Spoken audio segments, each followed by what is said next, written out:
ఇది మా ఊరి కథ. మాది ఒక చిన్న పల్లెటూరు. ఎక్కడ చూసినా మంచినీళ్లే, అందమైన ప్రకృతి.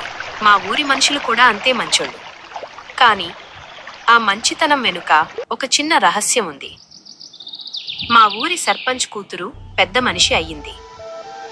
ఆ విషయం అందరికీ తెలిసిన తర్వాత ఒక చిన్న గుసగుస మొదలయ్యింది. కొంతమంది ఆడవాళ్లు ఒక చోట చేరి గుసగుసలాడుకుంటూ ఉంటారు. ఆ గుసగుసలు నెమ్మదిగా ఊరంతా వ్యాపిస్తాయి. చూశావా, ఎంత తొందరగా అయ్యిందో? ఏదో ఉంది. అందుకే ఎవ్వరికీ చెప్పకుండా దాచిపెట్టారు. ఆ గుసగుసలు ఇంకా ఆగలేదు. ఎన్ని యుగాలయ్యాయో ఎవరికి తెలుసు? గుసగుసలు, విమర్శలు ఎక్కువగా వినిపిస్తాయి. ఊరు మొత్తం ఒక రకమైన అల్లకల్లోలంలో ఉంటుంది. ఆ సమయంలో ఒక పెద్దమ్మ నెమ్మదిగా నడుచుకుంటూ ఆ గుంపు దగ్గరకు వస్తుంది. మా పెద్దమ్మ వచ్చి నిలబడ్డది. అందరికీ కనిపించినట్లు గట్టిగా, నిశ్చయంగా, no murmurings, pure natural and natural. ఆ మాట వినగానే అందరూ నిశ్శబ్దంగా అయిపోతారు. ఎవరికీ నోట మాట రాదు.